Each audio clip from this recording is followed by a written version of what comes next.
فأعوذ بالله من الشيطان الرجيم بسم الله الرحمن الرحيم إن الله لا يغير ما بقوم حتى يغيروا ما بأنفسهم وإذا أراد الله بقوم سوءا فلا مرد له وما لهم من دونه من وال صدق اللہ العظیم۔ یہ بات چل رہی تھی کہ جب انسان اپنے اللہ کو ناراض کرتا ہے تو اسی دنیا کے اندر کسی نہ کسی انداز میں اس کی سزا بھی پاتا ہے۔ ما نزل بلاء الا بذنب ولا رفع بلاء الا بتوبۃ۔ حضرت علی فرمایا کرتے تھے رضی اللہ تعالیٰ عنہ، جب بھی کوئی بلا آئی ہے تو اس کا سبب گناہ بنا ہے، اور بلائیں دور نہیں ہوا کرتی مگر توبہ کی بدولت۔ باب العلم ہے حضرت علی رضی اللہ تعالیٰ عنہ، علم کے دروازے۔ کیا فرما رہے ہیں کہ مصیبت بلائیں آتی ہیں گناہوں کی نحوست سے، اور مصیبت اور بلاؤں سے نجات پایا جاتا ہے توبہ کے ذریعے۔ تو کتنا آسان نسخہ ہے، نہ کسی عامل کے پاس جانا پڑے گا، نہ کوئی تعویذ کے چکروں میں پڑنا پڑے گا، اور نہ ہی کوئی مسائل اور پریشانیاں اپنا ایمان خراب کرنا پڑے گا۔ کہیں بھی خلوت میں اندھیرے میں بیٹھ کر اپنی زندگی پہ نظر کریں، محاسبہ کریں، کہاں کہاں اللہ کے حقوق میں خیانت ہو رہی ہے، مخلوق کے حق میں خیانت ہو رہی ہے۔ سچی توبہ کریں، اللہ رب العزت آزمائشوں کے دن پورے کر دے گا۔ ما نزل بلاء الا بذنب وما رفع بلاء الا بتوبۃ۔ اللہ کا نظام یہ ہے کہ جب بندہ اللہ کی نافرمانی کرتا ہے تو اللہ کی عطا کردہ نعمتوں سے بھی پھر محروم ہو جاتا ہے۔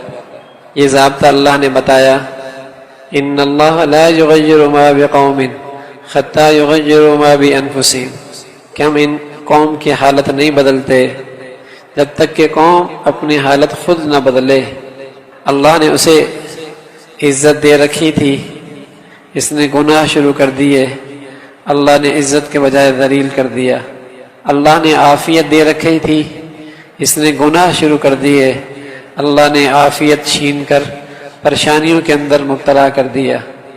اللہ نے برکت دے رکھی تھی، گناہ شروع کر دیے، اللہ رب العزت نے برکت لے کر رزق کی تنگی کے اندر مبتلا کر دیا۔ جب اس نے اپنی حالت بدلی کہ نیکی کے بجائے گناہ شروع کر دیے، شکر کے بجائے ناشکری کرنا شروع کر دیے، اللہ کو راضی کرنے کے بجائے ناراض کرنا شروع کر دیا، جب اس نے اپنی حالت بدلی تو اللہ نے بھی اپنا معاملہ بدل دیا۔ اللہ نے بھی اپنا معاملہ بدل دیا۔ اس لیے کہا ان المعاصی تزیل النعم، گناہوں سے نعمتیں چھن جایا کرتی ہیں، جو نعمتیں ملی ہوتی ہیں وہ بھی چھن جایا کرتی ہیں، کبھی اس کی اصلی چھن جاتی ہے اور کبھی اس نعمت کی روح چھن جاتی ہے۔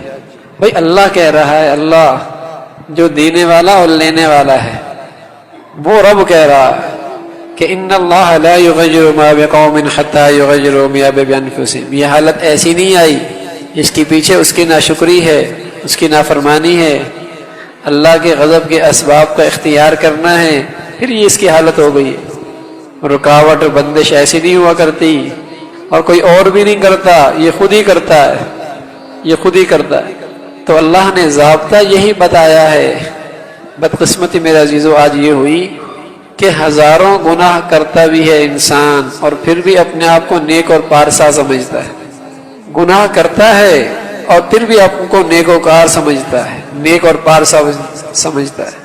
حضور علیہ الصلوۃ والسلام کے ایک صحابی فرمانے لگے، جن گناہوں کو ہم حضور کے زمانے کے اندر باعث ہلاکت سمجھتے تھے، آج دنیا انہیں معمولی سمجھ کے نظر انداز کر دیتی ہے۔ یہ صحابی حضور کے بعد تقریباً 80-85 سال گزرے اور یہ بات کر رہے ہیں۔ آج تو صدیاں گزر گئی ہیں، آج تو پہاڑوں جیسے گناہوں بھی آنکھوں کے اندر معمولی نظر آتے ہیں، اور بڑے ہنسی خوشی اپنے گھروں کے اندر ایسے گناہوں کو برداشت کرتے ہیں۔ تو میرے عزیزو، جو زندگی کے اندر رچ بس جائیں گناہ، وہ گناہ ہی رہتے ہیں، اس سے پھر اللہ نعمتوں سے محروم کر دیتا ہے۔ ہمارے ہاں چند معروف گناہ رہ گئے جو لوگوں کی نظروں میں اب بھی گناہ ہیں، شراب پینا، بدکاری کرنا، جھوٹ بولنا، جو دنیا بھی کہتی ہے، اور جنہیں دنیا بھی گناہ نہیں کہتی وہ ہم بھی گناہ نہیں سمجھتے۔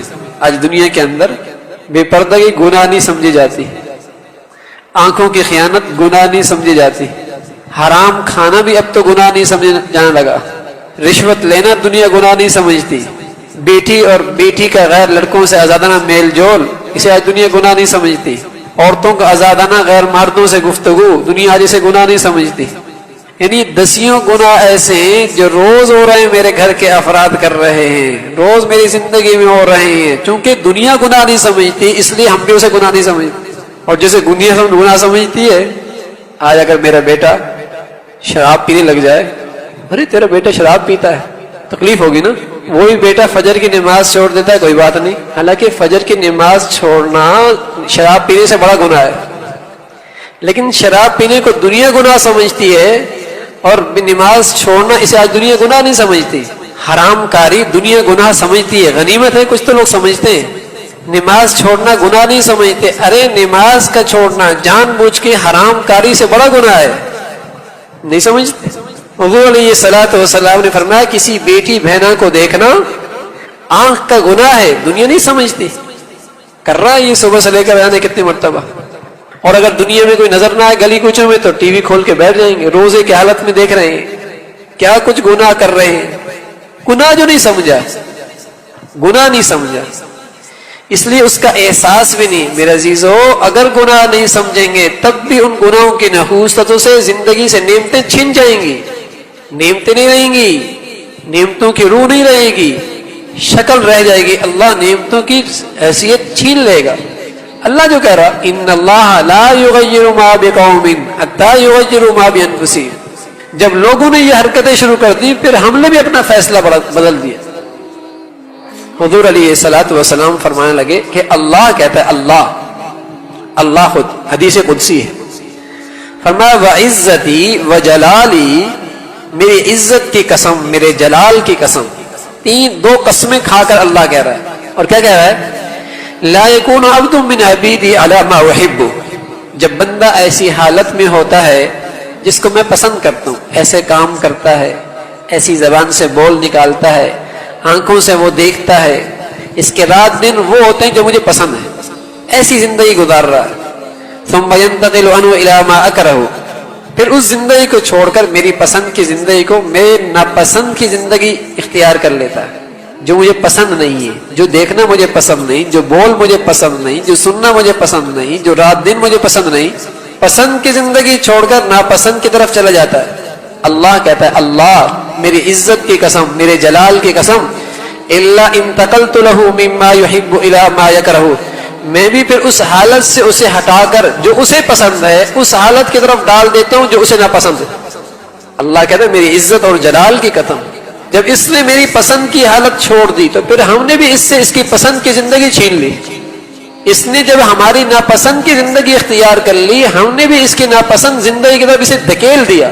ٹھیک ہے، کرو پھر، من عامل سیئۃ یجزا بہ، اور پھر فرمایا ولا یکون عبد من عبیدی علی ما اکرہ ثم ينتقل عنه الى ما يحب الا انتقلت له مما يكره الى ما يحب، اور جب بندہ نافرمانی کی زندگی گزار رہا تھا جو میں پسند نہیں تھی، وہاں سے سچی توبہ کر کے اللہ کی طرف ہو گیا، ہمارے پسند کی زندگی اختیار کر لی۔ اللہ کہتا ہے میری عزت اور جلال کی قسم ہے، ہم اس کی زندگی کرب اور اس کی زندگی کی پریشانیاں اور اس کی زندگی کے دکھ درد اور اس کی زندگی کی بے چینیاں جو اس پر گراں گزر رہی تھی، ہم اسے وہاں سے ہٹا کر اس کی پسندیدہ حالات اسے عطا کر دیں گے۔ بھئی اللہ کہہ رہا ہے اور ہم کہتے ہیں ہمارے حالات بدلیں گے، یہ ہو جائے تو میرے حالات بدل جائیں گے، یہ ہو جائے تو میرے حالات بدل جائیں گے، یہ ہو جائے گا تو، ارے میرے عزیزو، نوعیتیں بدلتی رہیں گی، پریشانی کی پریشانیاں نہیں بدلیں گی، نہیں ختم ہوں گی۔ یہ تو انسان نادان ہے، کیسا یہ فیکٹری لگ جائے بس بات ہی ختم، پھر تو مسئلہ ہی حل ہو جائیں گے۔ بیٹے جوان ہو جائے بس پھر تو مسئلہ ہی حل ہے۔ بیٹی کا مسئلہ پھنسا ہوا ہے، شادی نہیں ہو، بس یہ ہو جائے مسئلہ ہی حل ہے۔ بس ذرا صحت مل جائے پھر دیکھیے بالکل بھی مسئلے حل ہے۔ ذرا میں کسی اور ملک چلا جاؤں وہاں میری ملازمت شروع، بس مسئلے حل ہو جائیں گے۔ بیٹے کو ڈگریاں مل جائیں تو پھر تو مسئلے حل ہے۔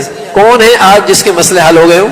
کوئی ایک تو دکھائے جو اللہ کی بغاوت کی زندگی اختیار کرے اور وہ کہے کہ میری زندگی کے مسئلے حل ہو گئے ہوں۔ کوئی ایک نہیں ملے گا، آپ ایک نہیں ملے گا۔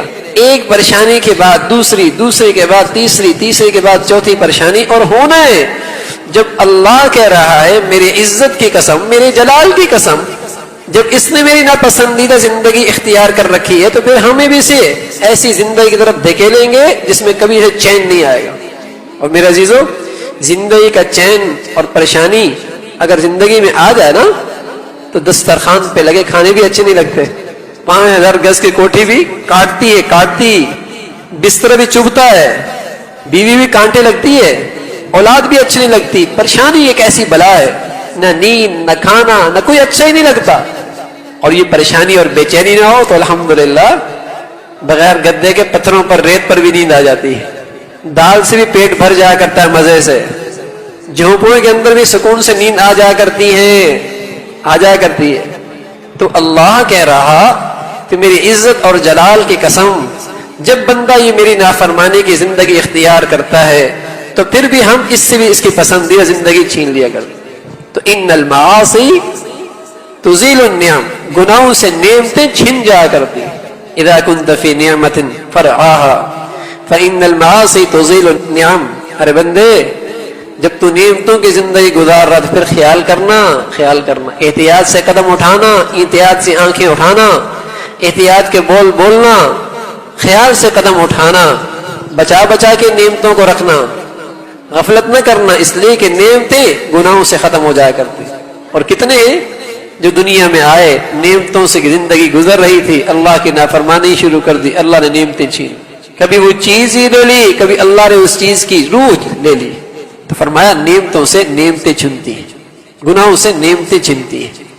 اور دوسری فرمایا ان المعاصی سبب الخوف والرعب فی القلب، ان گناہوں سے دل کے اندر خوف بیٹھ جاتا ہے اور دل میں ایک رعب بیٹھ جایا کرتا ہے۔ گناہ کی نحوست سے دل میں ایک خوف، یہ ایسا لگتا ہے یہ آدمی پرندے کے 2 پروں کے درمیان زندگی گزار رہا ہے، جیسے وہ حرکت کرتا ہے لگتا ہے آنے والی آفت میرے اوپر ہی آنے والی ہے، جو ذرا آواز سنتا ہے لگتا ہے یہ مصیبت میرے لیے، ہر پریشانی، ہر خوف لگتا ہے میرے اوپر آنے والا ہے۔ یہ ایسا خوف، کسی کہاٹ سنی خوف، دروازے کے جسے کہیں گے ہلنا سنا خوف، ہر وقت ایک خوف لگا ہوتا ہے۔ فرمایا گناہ کی نحوست سے گناہ خوف لے کے آتے ہیں دل کے اندر، خوف اور رعب، مرعوب رہتا ہے، ہر وقت خوف میں رہتا ہے۔ اور یہ بالکل 100% ہے، 100% لباس الخوف، خوف کا لباس پہن لیا اس نے، سب کچھ ہے، سب کچھ، لیکن ایک عجیب کا خوف ہے جو کسی کروٹ اسے امن نہیں دیتا۔ امن، اطمینان ایک نعمت ہے نا، اللہ کی ایک نعمت ہے، تطمئن القلوب، جب اطاعت کرتا ہے تو اطمینان قلب ملتا ہے، اور جب بندہ اللہ کی نافرمانی کرتا ہے تو خوف ڈیرے ڈال دیتی ہے۔ جو شخص بھی اللہ سے ڈرنا چھوڑ دے گا، قسم خدا کی دنیا کی ہر چیز سے ڈرے گا، وہ انجانے سی چیزیں بھی اسے ڈرائیں گی، آنے والے حالات پتہ نہیں کیسے ہوں گے، لیکن اس کے اندر خوف بیٹھا ہوا ہوگا۔ ہم نے تو ایسے لوگوں کو بھی سنا، سچ کہہ رہا ہوں، بس طالبان آ رہے ہیں، طالبان کیا ہوگا، ہاں چوروں کے ہاتھ کٹیں گے، زانیوں کو سنسار کیا جائے گا۔ صرف نام سے بھی ڈر رہے لوگ، نام سے خوف، کیا ہوگا، ہاں قسم خدا کی یہ گناہوں والی زندگی کا اثر ہے۔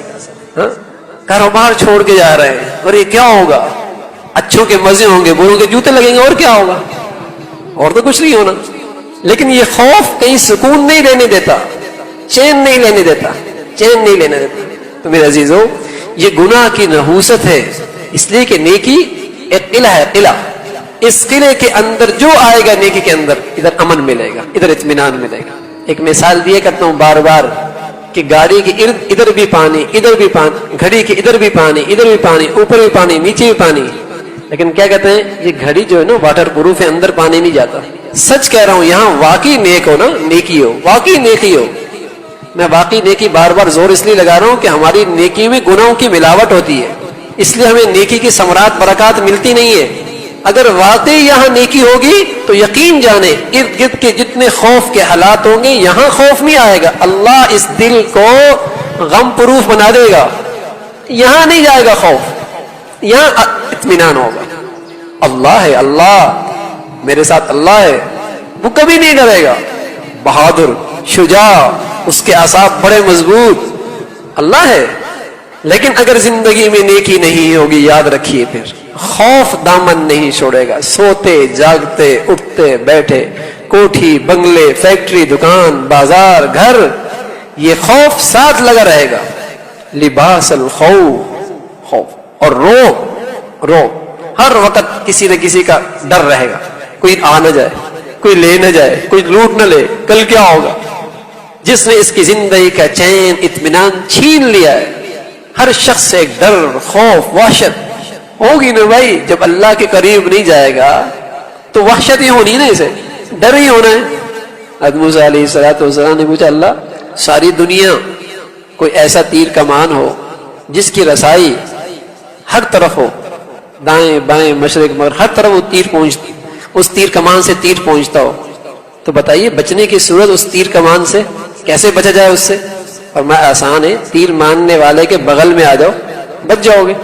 ہاں ارے اللہ کی طرف سے اگر ازمائشیں مصیبتیں آ رہی ہیں تو اللہ کے قریب آ جاؤ، بچ جائیں گے نا. اور اس سے دور گئے تو پھر لگیں گے ازمائشوں کے مصیبتوں کے تیر لگیں گے، پھر آئیں اس کے قریب مزہ آ جائے گا. اطمینان، سکون، امن. اللہ سنو سنو سنو، اللہ کہہ رہا ہے سنو، اللہ بذکر اللہ تطمئن القلوب. بڑا دلوں کا اطمینان ہے اللہ کی یاد میں، اللہ کے پیار میں، اللہ کے تعلق، بڑا مزہ ہے. حضرت شاہ ولی اللہ رحمۃ اللہ علیہ فرمایا کرتے تھے یہ مغل بادشاہوں کیا پتا اللہ کی یاد میں کیا مزے ہیں، اگر ان کو پتا ہوتا تو یہ فوج کشی کرتے ہمارے اوپر کہ یہ دولت ہمیں دے دو. ان نادانوں کو کیا پتا اللہ کی یاد میں اللہ کے پیار کے کیا مزے ہیں. ہاں تو میرے عزیزو، اللہ کی پیار کی زندگی کے اپنے مزے ہیں. اللہ کچھ ذائقہ ہمیں نصیب فرما دے، اس کے مقابلے میں دنیا ہیچ نظر آئے گی. اس لیے خالص نیکی سے اللہ خالص اطمینان دیتا ہے، گناہ کی نحوست سے یہاں پر خوف ڈیرے ڈالتے ہیں. جسم کی حفاظت آپ کر سکتے ہیں لیکن خوف تو اندر ہے، یہ کیسے دور ہوگا؟ یہ تو اللہ اندر آئے گا تو پھر دور ہوگا نا. اللہ کی ذات بہت بڑی ہے، کہیں نہیں سماتی، مومن کے دل میں آ جاتی، ہاں یہاں سما جاتی. اس لیے فرمایا گناہ کا ایک اثر یہ ہے کہ اس سے خوف زندگیوں میں بیٹھ جاتا ہے اور اس سے دل کے اندر ایک رعب بیٹھ جاتا ہے. اللہ بھائی عمل کی توفیق نصیب فرما دے. اللہم لک الحمد کلہ ولک الشکر کلہ، اللہم لک الحمد کلہ ولک الشکر کلہ، اللہم لک الحمد کلہ ولک الشکر کلہ. نستغفر اللہ نستغفر اللہ نستغفر اللہ. سبحان ربک رب العزة عما یصفون وسلام علی المرسلین والحمد للہ.